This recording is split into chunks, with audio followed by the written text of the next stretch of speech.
Mendel के नियमों का चौथा अपवाद घातक जीन होता है। अब घातक जीन क्या होते हैं? कुछ जीन बाहरी लक्षणों के नियंत्रण के साथ साथ जीवों की जीवन क्षमता को भी प्रभावित करते हैं। तो ऐसे जीन जो बाहरी लक्षणों के साथ साथ जीवों की जीवन क्षमता को भी प्रभावित करेंगे, उन्हें हम घातक जीन कहते हैं और इस घटना को घातकता के नाम से जाना जाता है। अब ये भी दो कंडीशन में हो सकते हैं। कुछ घातक जीन केवल समयुग्मजीय अवस्था में घातक होते हैं, यानी जब दोनों घातक जीन समान होंगे, समयुग्मजीय अवस्था में होंगे तो अपना प्रभाव दिखाएंगे। इस प्रकार के जीनों को अप्रभावी घातक जीन कहते हैं। और कुछ घातक जीन विषम युग्मजीय अवस्था में भी घातक होते हैं।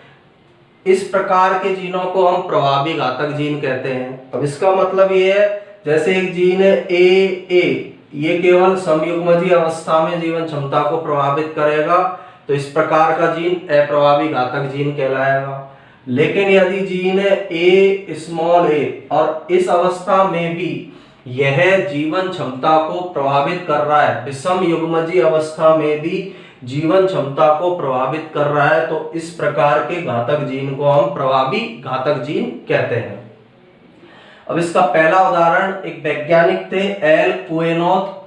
उन्होंने चूहों के अंदर त्वचा के रंग की वंशागति में बताया था। इन्होंने बताया कि चूहों में जो हल्का पीला रंग पाया जाता है वह कैपिटल वाई जीन के कारण होता है और भूरा रंग जो पाया जाता है वह स्मॉल वाई जीन के कारण होता है।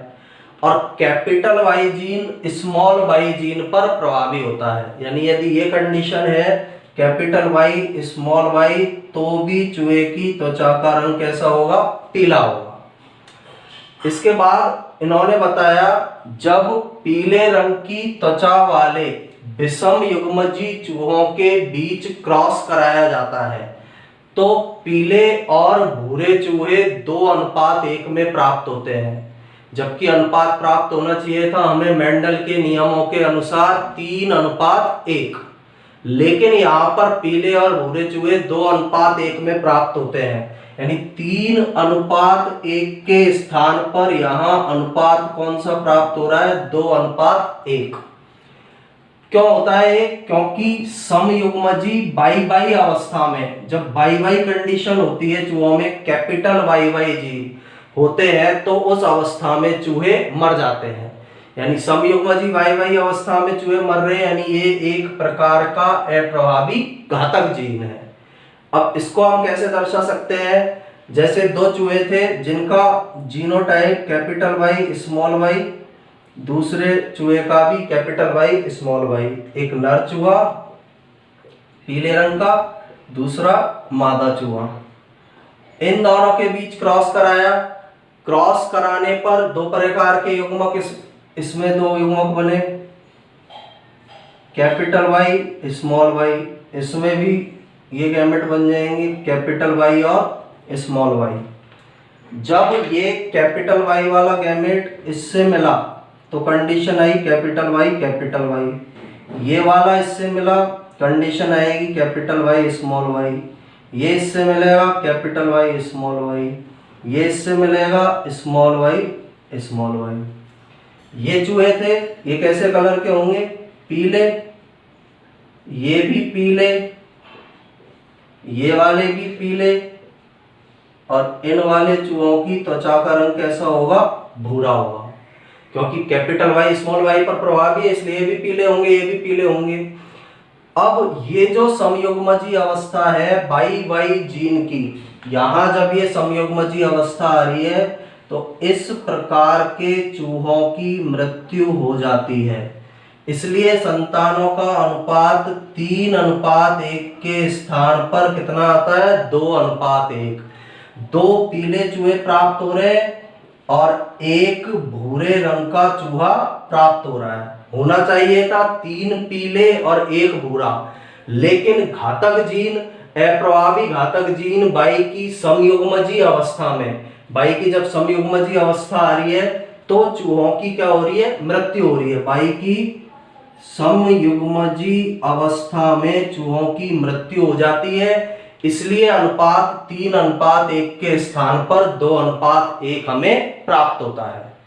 तो यहां जो कैपिटल वाई जीन है चूहों में त्वचा के रंग के निर्धारण के साथ साथ उसकी जीवन क्षमता को भी प्रभावित करता है, इसलिए इसे घातक जीन या अप्रभावी घातक जीन कहते हैं और इस घटना को घातकता कहते हैं। मेंडल के नियम का अपवाद है, वहां एक जीन एक लक्षण को नियंत्रित कर रहा है, यहाँ पर एक जीन दो लक्षणों को जीवन क्षमता तक को प्रभावित कर रहा है, इसलिए यह मेंडल के नियम का अपवाद कहलाता है। इसी तरह का दूसरा एग्जाम्पल है मनुष्य के अंदर सिकल सेल एनीमिया। अब सिकल सेल एनीमिया के अंदर क्या होता है, सिकल सेल एनीमिया को उत्पन्न करने वाला जीन होता है HbS। HbS जो जीन है वो सिकल सेल एनीमिया को उत्पन्न करता है। तो उसे समझने से पहले आप इसका स्क्रीनशॉट ले लीजिए जिससे कि आप इसके नोट्स बना सकें। फिर हम सिकल सेल एनीमिया के बारे में डिस्कशन करेंगे कि सिकल सेल एनीमिया की वंशागति किस प्रकार होती है, वह किस प्रकार से घातकता दर्शाता है।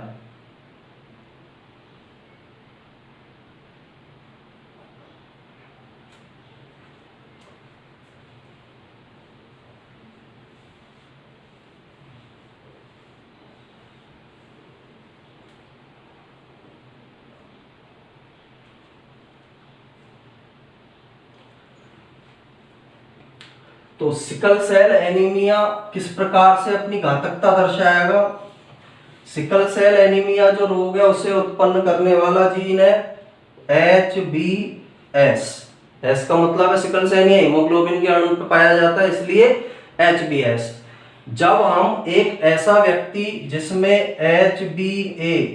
HbS जीन है, एक ऐसा नर जिसमें HbS जीन है, इसका क्रॉस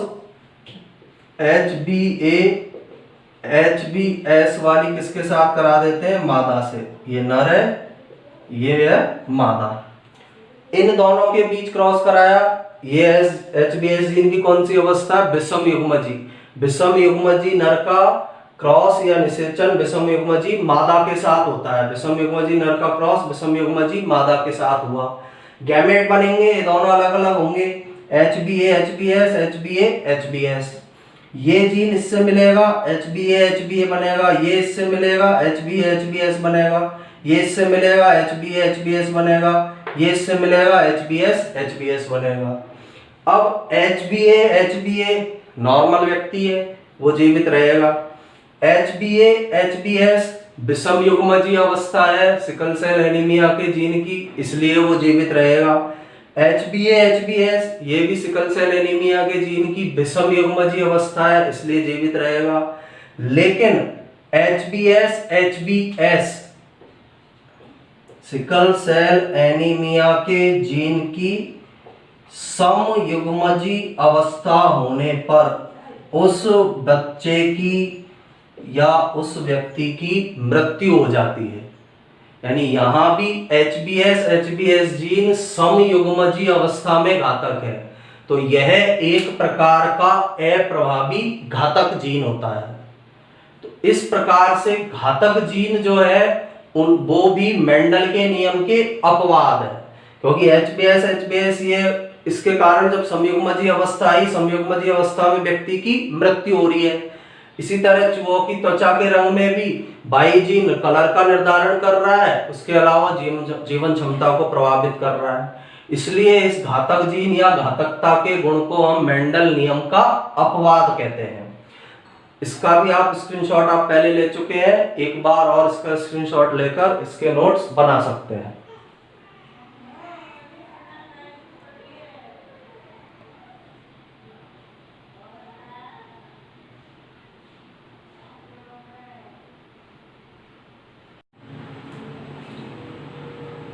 मेंडल के नियमों के अपवाद में हमने घातक जीनों के बारे में पढ़ा था कि किस प्रकार घातक जीन मेंडल के नियम का अपवाद होते हैं।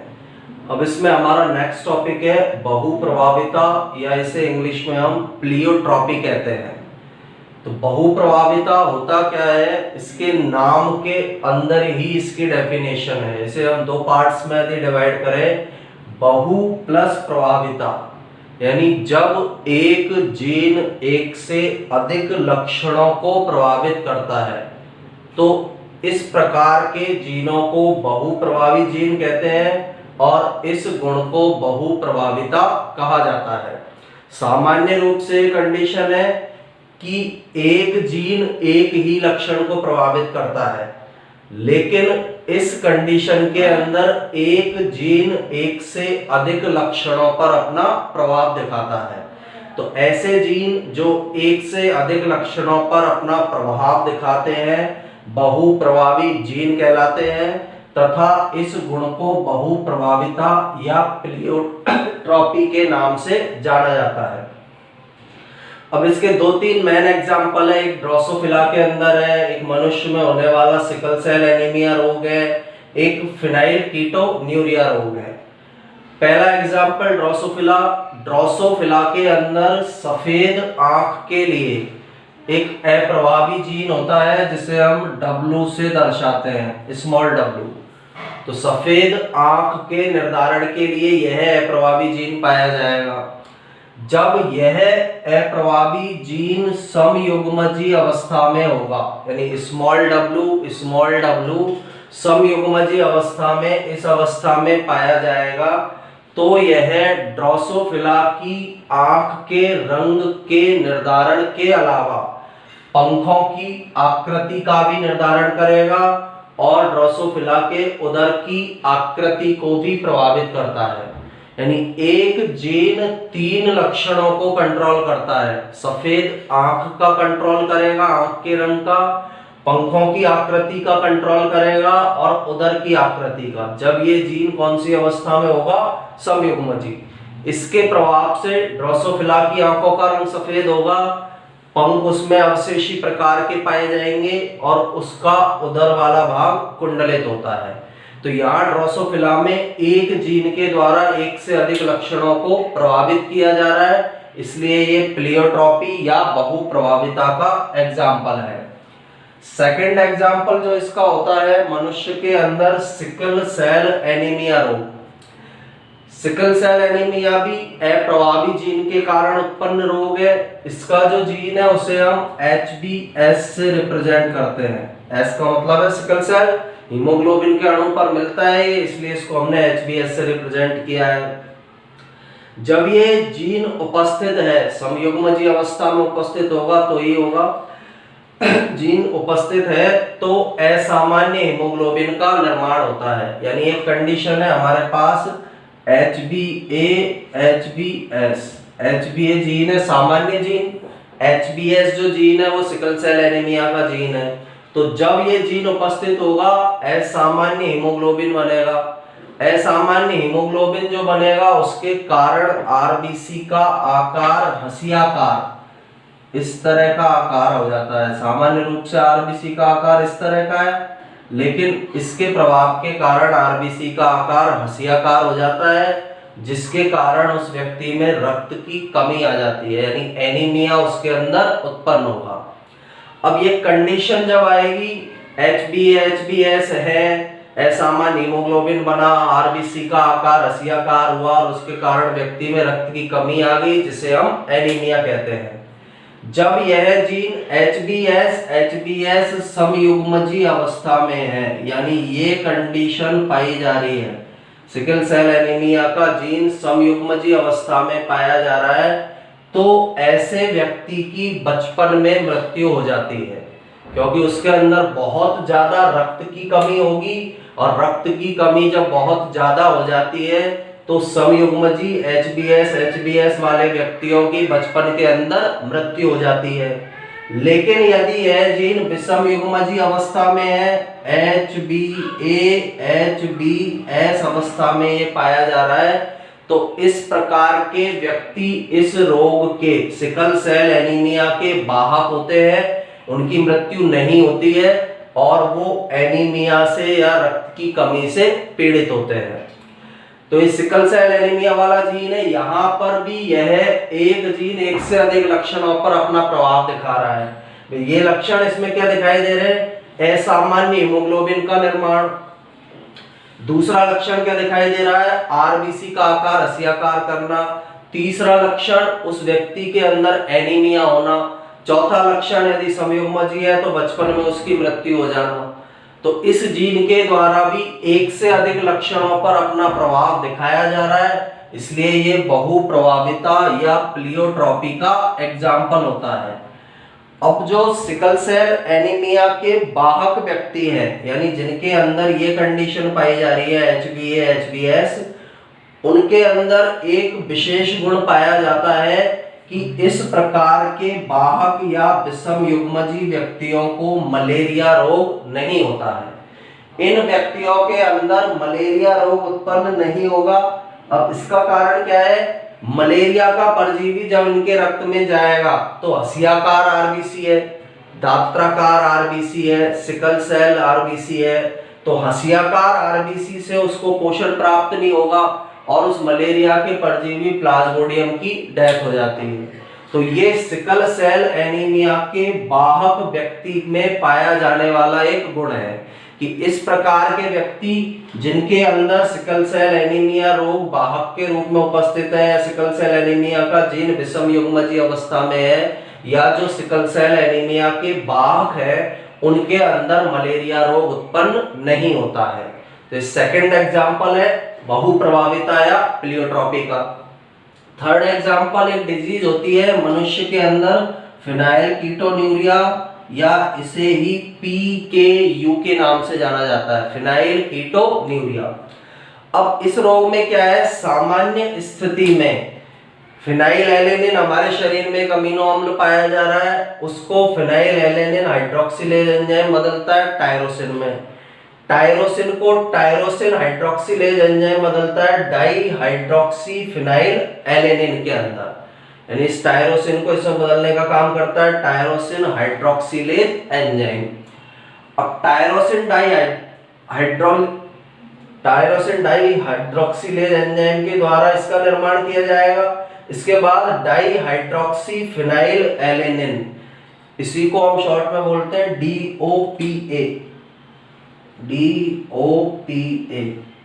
यह di hydroxy phenyl alanine D carboxylase की उपस्थिति में डोपामिन बनाता है और टायरोसाइनेज एंजाइम की उपस्थिति में मेलेनिन बनाता है। ये एक जनरल कंडीशन है, जनरल कंडीशन में ह्यूमन के अंदर ये प्रोसेस मिलेगी। लेकिन फिनाइल कीटोन्यूरिया रोग के अंदर इस एंजाइम को बनाने वाला जीन एब्सेंट होता है, यानी वह जीन एब्सेंट होगा जो फिनाइल एलेनिन हाइड्रोक्सिलेज एंजाइम को बना रहा है। अब फिनाइल एलेनिन हाइड्रोक्सिलेज को बनाने वाला एंजाइम उपस्थित है, तो ये जीन फिनाइल एलेनिन का टायरोसिन में परिवर्तन नहीं होगा। जीन एब्सेंट है तो इस एंजाइम का निर्माण नहीं होगा, एंजाइम का निर्माण नहीं होगा तो फिनाइल एलेनिन टायरोसिन के अंदर चेंज नहीं होगा। टायरोसिन में चेंज नहीं हुआ तो आगे वाली जो पूरी प्रोसेस है, टायरोसिन से डाई हाइड्रोक्सी फिनाइल एलेनिन नहीं बनेगा, डाई हाइड्रोक्सी फिनाइल एलेनिन नहीं बनेगा तो डोपामिन और मेलेनिन नहीं बनेंगे।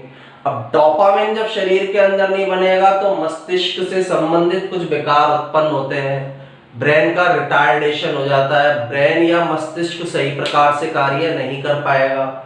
मेलेनिन जब नहीं बनेगा त्वचा पर जगह जगह सफेद धब्बे हो जाते हैं, एल्बिनिज्म अवस्था जिसे बोला जाता है। तो एक जीन था केवल सिंगल जिसका काम था फिनाइल एलेनिन हाइड्रोक्सिलेज को बनाना, लेकिन इसने एक से ज्यादा लक्षणों का कंट्रोल किया। एक लक्षण हो गया डोपामिन का निर्माण नहीं हुआ तो जो मस्तिष्क है वो सही प्रकार से कार्य नहीं कर पाया, मस्तिष्क का सही विकास नहीं हुआ। दूसरा लक्षण मेलेनिन का निर्माण नहीं हुआ तो एल्बिनिज्म डिजीज हो गई, जगह जगह पर शरीर पर सफेद धब्बे बन जाते हैं।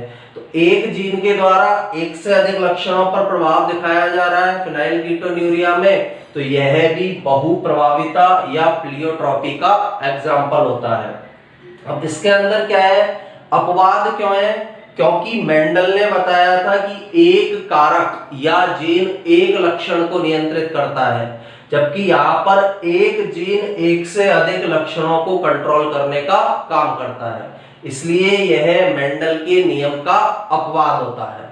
तो इसके भी नोट्स बनाने के लिए आप इसका स्क्रीनशॉट ले सकते हैं।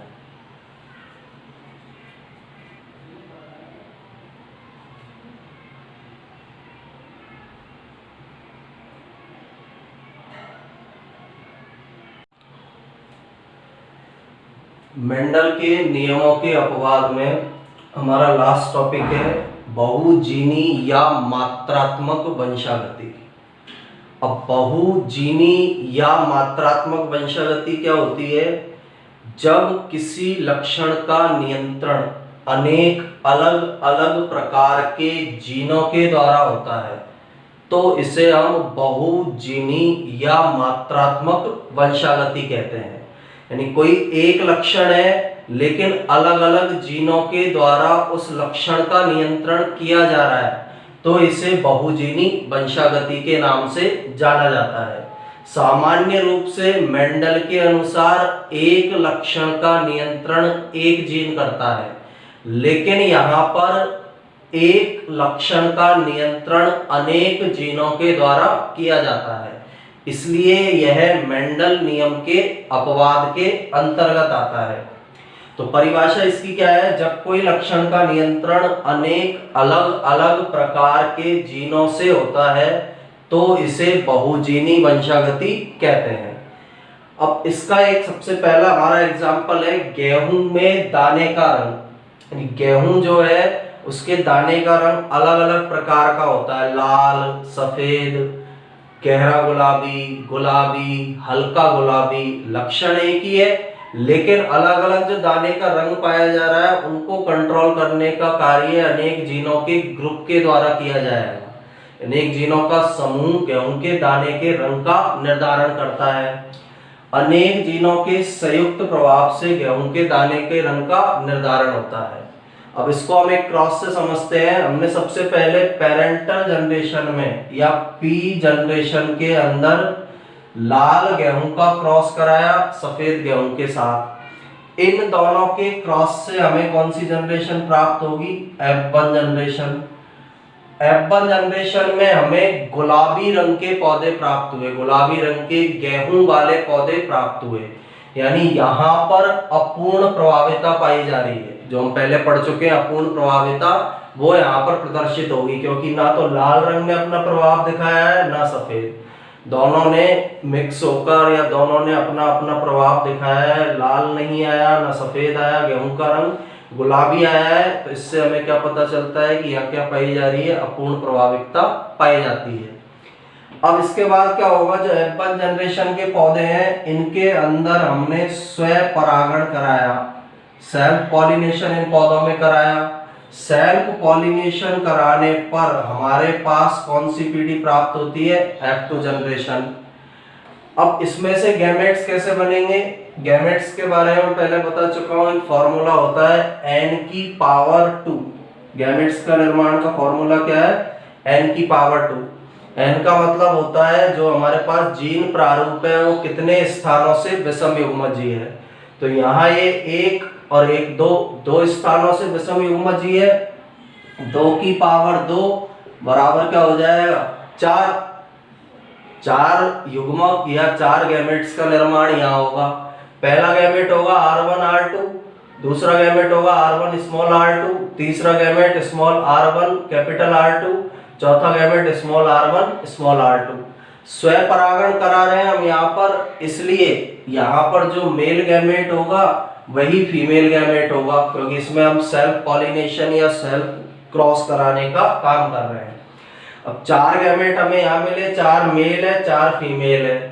इन दोनों का जब आपस में क्रॉस कराया जाता है तो हमें ये चेकर बोर्ड या पुन्नेट स्क्वायर प्राप्त होता है। अब इस चेकर बोर्ड को हम देखें तो सबसे पहला है R1 R1 R2 R2, ये इससे मिला, इससे इसका फॉर्मेशन हुआ। तो इस प्रकार के जो गेहूं होंगे वो लाल कलर के होंगे। फिर R1 R1 R2 R2, इस प्रकार के गेहूं गहरे गुलाबी होंगे। इसी तरह कंटिन्यू तीसरे पर जाए हल्का गुलाबी, R1 small r1 small r2 small r2 हल्के गुलाबी होंगे। R1 R1 R2 R2 गुलाबी होंगे। और small r1, small r2, small r2 सफेद रंग के गेहूं होंगे। अब यहाँ पर जो रंग का निर्धारण किया जा रहा है वह जीनों की मात्रा पर निर्भर करता है। जीन कितनी क्वांटिटी में उपस्थित है उस क्वांटिटी या मात्रा पर गेहूं के दाने का रंग निर्भर करता है। उनकी मात्रा के द्वारा गेहूं के दाने का रंग निर्धारित होता है, इसलिए इसे हम मात्रात्मक वंशागति भी कहते हैं। किस प्रकार से मात्रा का निर्धारण हो रहा है? पहले वाले में capital R1, capital R1, capital R2, capital R2 पाए जा रहे हैं, यानी जो ये R1, R2 जो थे वही कैरेक्टर पाए जा रहे हैं। सभी ये प्रभावी लक्षण वाले हैं, इसलिए कलर कैसा दिखाई देगा इसका? लाल। सेकंड कंडीशन क्या होगी?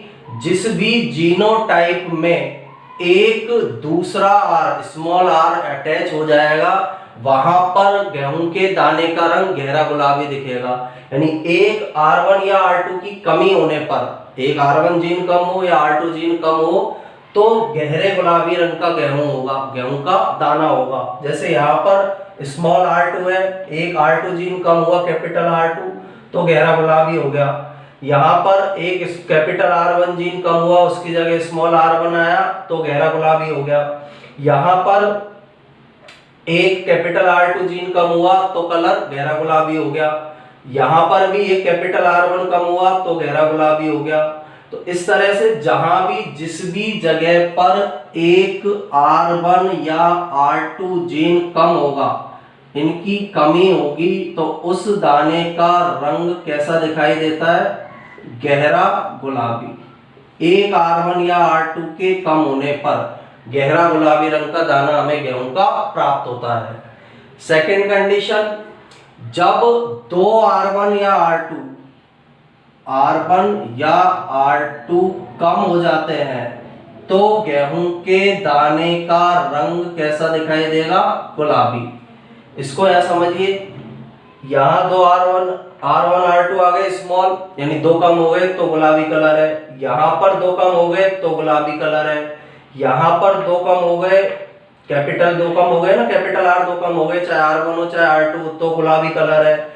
यहाँ पर दो कम हुए हैं कैपिटल R, इसलिए गुलाबी कलर है। यहाँ दो कैपिटल R कम है तो भी गुलाबी कलर है। यहाँ पर भी दो कैपिटल R कम है तो गुलाबी कलर का जो गेहूं का दाना है उसका रंग दिखाई देगा। थर्ड कंडीशन, तीन R1 या R2 जीन कम हो जाते हैं तो दाने का रंग हल्का गुलाबी दिखाई देता है। दाने का रंग किस प्रकार का दिखाई देगा? हल्का गुलाबी। जब तीन R1 या R2 कम हो जाएंगे या तीन कैपिटल R कम हो जाएंगे, देखिए यहाँ पर हल्का गुलाबी, यहाँ तीन R1 या R2 कम हो चुके हैं, कैपिटल R तीन कम है तो हल्का गुलाबी दिखा। यहाँ पर तीन कम है इसलिए हल्का गुलाबी दिखा। यहाँ पर तीन कैपिटल R कम है इसलिए हल्का गुलाबी दिखाई देगा। यहाँ पर भी तीन कैपिटल R कम है इसलिए दाना कैसा दिखाई देगा? हल्के गुलाबी कलर का दिखाई देता है। और चौथा, सफेद कलर जब कब रिप्रोड्यूस होगा? जब चारों ही कम हो जाते हैं, R1 R2 पूरी तरह से नहीं मिलते हैं तो हमें सफेद कलर का गेहूं का दाना दिखाई देगा। तो यहाँ R1 R2 जीन की जो मात्रा थी उस मात्रा ने गेहूं के दाने का रंग निर्धारित किया है, तो इसे मात्रात्मक वंशागति कहेंगे। एक की कमी है तो गहरे गुलाबी कलर का गेहूं है, दो R1 R2 की कमी है गुलाबी कलर का है, तीन की कमी है हल्का गुलाबी है, एब्सेंट है तो गेहूं सफेद है। तो R1 जीन जो है कैपिटल वाला R1 R2, इनकी मात्रा के द्वारा गेहूं के दाने के रंग का निर्धारण किया जा रहा है, इसलिए इसे मात्रात्मक वंशागति कहते हैं। अनेक जीन एक लक्षण का नियंत्रण कर रहे हैं, अनेक प्रकार के जीन है, कैपिटल R1 है, स्मॉल r1 है, स्मॉल r2 है, कैपिटल R2 है, अनेक जीन परस्पर मिलकर एक लक्षण का नियंत्रण कर रहे हैं, इसलिए इसे बहुजीनी वंशागति कहते हैं। अब इसका यदि हम अनुपात लिखें, लाल कलर वाले दाने हमें गेहूं वाले कितने प्राप्त होंगे? एक, ये केवल एक है, सिंगल एक दिखाई दे रहा है। गहरा गुलाबी 1 2 3 4 4 गहरे गुलाबी कलर के दाने हमें प्राप्त होंगे, दाने वाले पौधे। गुलाबी 1 2 3 4 5 6 गुलाबी कलर दाने वाले पौधे कितने होंगे? 6।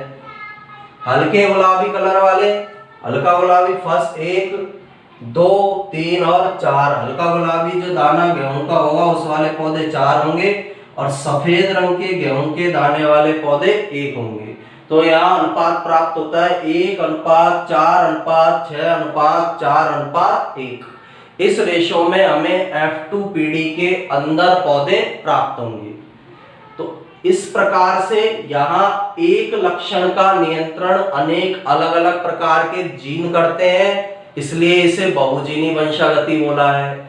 दूसरा, इसके अंदर R1 R2 जो कैपिटल जीन है, R कैपिटल R, चाहे वो R1 हो या R2 हो, उसकी मात्रा के द्वारा गेहूं के दाने के कलर का निर्धारण हो रहा है, इसलिए इसे मात्रात्मक वंशागति के नाम से भी जाना जाता है।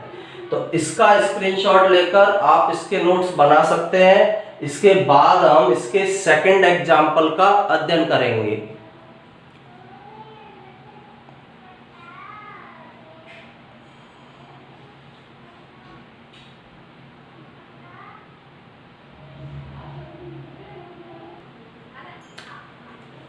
बहुजीनी या मात्रात्मक वंशागति का फर्स्ट उदाहरण था गेहूं के दाने का रंग।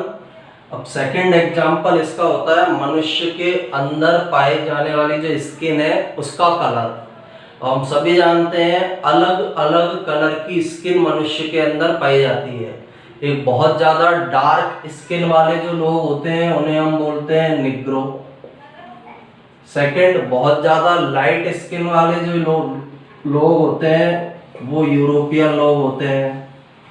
इन दोनों का विवाह कराने पर बीच की जो कंडीशन उत्पन्न होती है उन्हें हम बोलते हैं मुलेट्स। इसके अलावा भी बहुत सारी कंडीशन इसके अंदर पाई जाती है। मुलेट्स का एग्जाम्पल जो अमेरिका के राष्ट्रपति थे बराक ओबामा वो है, क्योंकि उनकी माँ यूरोपियन थी, उनके पिता निग्रो थे। तो उन दोनों के कॉम्बिनेशन से मुलेट्स का बीच वाले कलर जो रहते हैं उनका फॉर्मेशन हुआ। अब इसमें रंग का निर्धारण किस प्रकार से किया जाता है मनुष्य की त्वचा के रंग का? जैसे जीन यदि इस स्थिति में है S1 S1, S2 S2, S3 S3, तो स्किन का कलर बहुत ज्यादा डार्क होगा। त्वचा का रंग गहरा। त्वचा का रंग किस प्रकार का पाया जाता है? गहरा। सबसे ज्यादा गहरा मिलेगा। इन लोगों को निग्रो कहा जाता है। सेकंड, यदि कंडीशन ये है small s1, small s1, small s2, small s2, small s3, small s3, तो त्वचा का रंग हल्का होगा। त्वचा का रंग हल्का। इन लोगों को यूरोपियन कहा जाता है। थर्ड कंडीशन यदि ये है S1 S1, S2 S2, S3 S3, इस प्रकार के लोगों का रंग इन दोनों के बीच का होगा, ना तो ज्यादा गहरा होगा ना ज्यादा हल्का होगा। और इस प्रकार के लोगों को मुलेट्स के नाम से जाना जाता है। इस प्रकार के जो लोग हैं, निग्रो जाति और यूरोपियन जाति के आपस में निषेचन से जो लोग उत्पन्न होते हैं उनकी त्वचा का रंग बीच का होता है, ना तो निग्रो के बराबर डार्क ना यूरोपियन के बराबर हल्का होगा। तो इस प्रकार के लोगों को मुलेट्स कहेंगे। तो ये 3 कंडीशन है जो प्रमुख रूप से स्किन के कलर का डिटर्मिनेशन कर रही है। अब आगे और कंडीशन क्या हो सकती है? जैसे अगली कंडीशन है हमारी इस वाली के अंदर से ले हम S1 S1, S2 S2, S3 S3, ये भी जीनोटाइप किसी के अंदर हो सकता है। अगला क्या हो सकता है? S1 S1, S2 S2, S3 S3, और क्या हो सकता है? S1 S1, S2 S2, S2, S3 S3। तो ये जो विभिन्न प्रकार के जीनोटाइप पाए जा रहे हैं इनमें जो कैपिटल S, S1 हो 2 हो या 3 हो, उसकी मात्रा जितनी ज्यादा होगी तो उसकी त्वचा का कलर उतना ही डार्क होगा। और स्मॉल एस वाले S1, S2, S3 जीन की मात्रा जितनी ज्यादा होगी उनकी त्वचा का रंग उतना ही हल्का होगा। तो यहाँ जो है त्वचा के रंग के निर्धारण में कैपिटल एस जीन की मात्रा, उस कैपिटल एस जीन चाहे वो S1 हो, S2 हो या S3 हो, उसकी मात्रा पर त्वचा का रंग निर्धारण कर रहा है। तो इसलिए ये मात्रात्मक वंशागति है।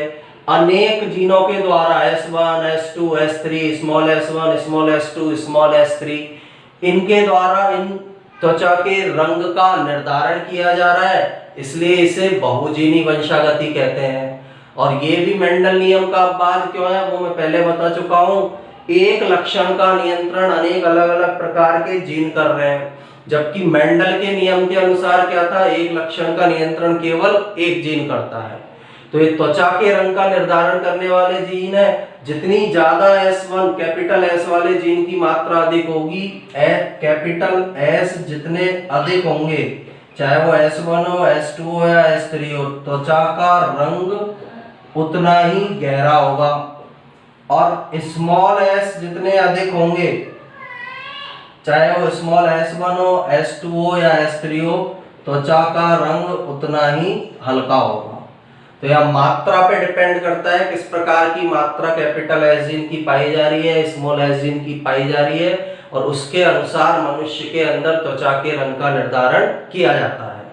तो यहाँ पर हमारे जो मेंडल नियमों के अपवाद थे, अपूर्ण प्रभाविता, सह प्रभाविता, बहुविकल्पता, घातक जीन, बहुजीनी वंशागति थी, प्लियोट्रॉपी थी, इन सब का हमारा ये मेंडल के नियम के अपवाद वाला जो टॉपिक था वो कंप्लीट होता है। इसके बाद हम लिंग निर्धारण के बारे में पढ़ेंगे कि ह्यूमंस के अंदर या लिंग निर्धारण की क्रिया किस प्रकार से संपन्न होती है। तो इसके भी नोट्स बनाने के लिए आप इसका स्क्रीनशॉट ले सकते हैं।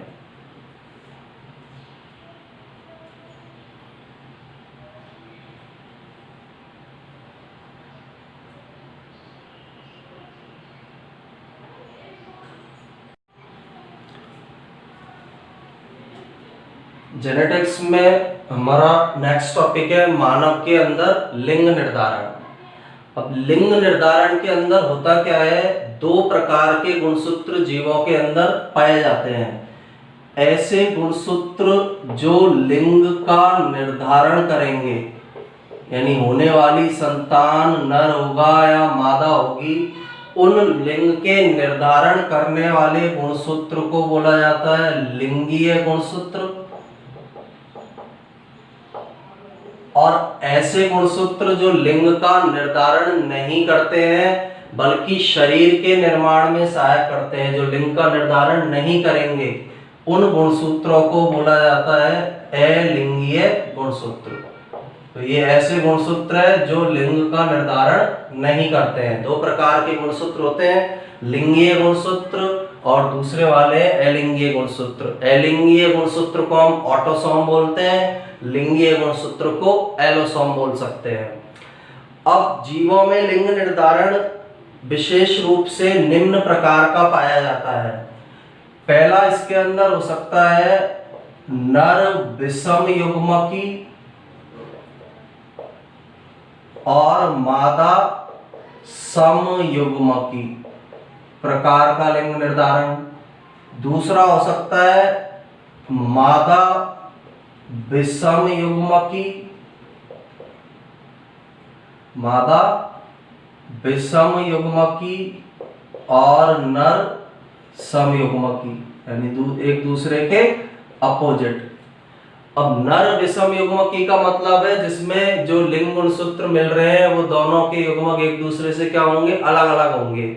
जैसे हम बोल सकते हैं XY और मादा समयुग्मकी है XX, इसे ही हम XX XY प्रकार का लिंग निर्धारण कहते हैं। XX XY प्रकार का लिंग निर्धारण। सेकंड होता है मादा विषम युग्मकी, नर समयुग्मकी। पक्षियों के अंदर ये पाया जाता है। इसमें दर्शाने के लिए हम बोल सकते हैं ZW ZZ। तो इसे हम कौन सा वाला बोल देंगे, जेड जेड जेड डब्ल्यू प्रकार का लिंग निर्धारण, जिसमें मादा विषम युग्मकी है और नर कैसा पाया जा रहा है, समयुग्मकी। ये मनुष्य के अंदर और ड्रोसोफिला में पाया जाता है। जेड जेड जब जेड डब्ल्यू प्रकार का लिंग निर्धारण जो पक्षियों के अंदर पाया जाता है। तो इस प्रकार के लिंग निर्धारण होते हैं। कभी कभी कंडीशन ये हो सकती है एक्स एक्स एक्स जीरो, यानी जो नर है उसमें बाई क्रोमोसोम पाया ही नहीं जाता है, तो उसको हम बोल देते हैं एक्स एक्स एक्स जीरो प्रकार का लिंग निर्धारण। एक्स एक्स एक्स जीरो यानी बाई क्रोमोसोम एब्सेंट है मनुष्य नर के अंदर, तो वो हो जाएगा एक्स एक्स एक्स जीरो प्रकार का, जो कीटों के अंदर जो पाया जाता है। तो इसमें हमें अब मानव में लिंग निर्धारण के बारे में पढ़ना है कि मनुष्य के अंदर लिंग निर्धारण किस प्रकार से संपन्न होता है। तो मनुष्य में हमें पता है टोटल गुणसूत्रों की संख्या 46 होती है। 46 में से 44 अलिंगीय गुणसूत्र होते हैं, 2 जो है वो कौन से होते हैं, लिंगीय। ये है अलिंगीय और ये वाले होते हैं लिंगीय क्रोमोसोम, जिन्हें हम नर के अंदर लिखते हैं 44 प्लस XY, मादा के अंदर क्या लिखते हैं 44 प्लस XX। यानी मनुष्य में नर में 44 प्लस XY क्रोमोसोम पाए जाते हैं, मादा में 44 प्लस XX क्रोमोसोम पाए जाते हैं, और इनके द्वारा ही लिंग निर्धारण का कार्य किया जाता है। अब किस प्रकार से लिंग का निर्धारण होगा उसे हम आगे अभी डिटेल में समझते हैं। इसका आप स्क्रीनशॉट लेकर इससे संबंधित नोट्स को बना सकते हैं।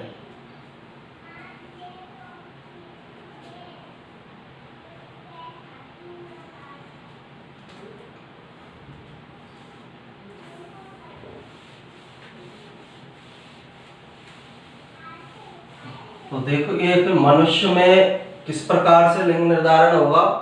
अभी हमने पढ़ा था नर के अंदर जो क्रोमोसोम पाए जा रहे हैं 44 प्लस XY, मादा के अंदर क्रोमोसोम पाए जा रहे हैं 44 प्लस XX।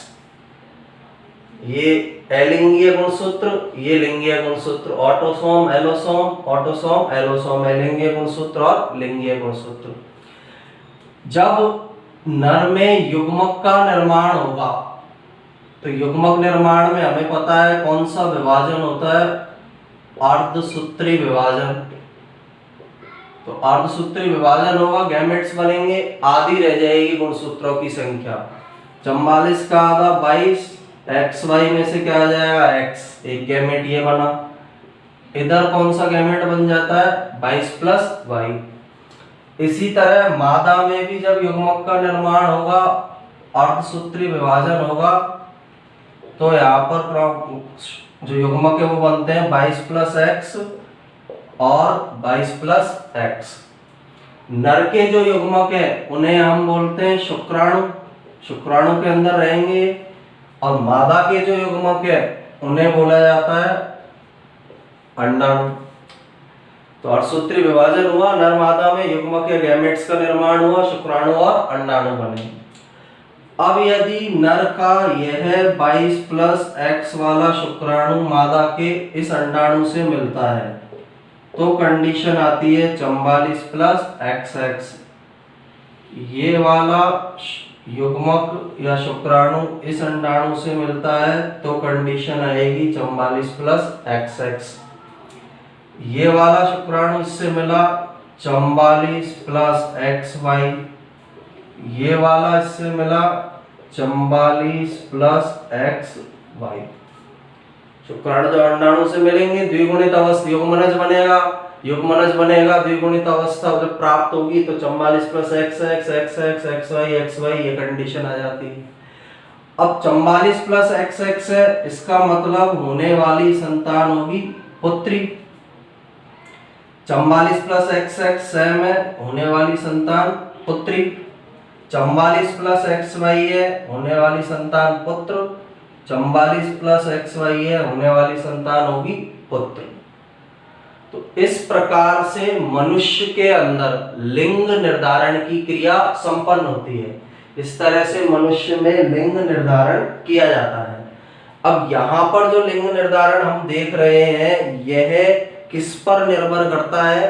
नर पर, क्योंकि मादा यहाँ पर किस प्रकार की है? समयुग्मकी, दोनों गैमेट समान है इसके 22+X 22+X, जबकि नर किस प्रकार का पाया जा रहा है? विषम युग्मकी, दो प्रकार के गैमेट या शुक्राणु है 22+X और 22+Y। तो लिंग निर्धारण की क्रिया नर के युग्मक या शुक्राणुओं पर निर्भर करती है। यदि 22+X वाला शुक्राणु मादा के 22+X अंडाणु से मिला तो होने वाली संतान पुत्री होगी, और यदि 22+Y वाला शुक्राणु मादा के 22+X क्रोमोसोम वाले अंडाणु से या युग्मक से मिला तो होने वाली संतान पुत्र होगी। और इस प्रकार से मनुष्य के अंदर लिंग निर्धारण का कार्य किया जाता है। तो यहाँ पर हमारा जेनेटिक्स जो चैप्टर था वो चैप्टर कंप्लीट होता है। इसके बाद हम नेक्स्ट लेक्चर में नेक्स्ट चैप्टर को स्टार्ट करेंगे। इसके भी नोट्स बनाने के लिए आप इसका स्क्रीनशॉट ले सकते हैं।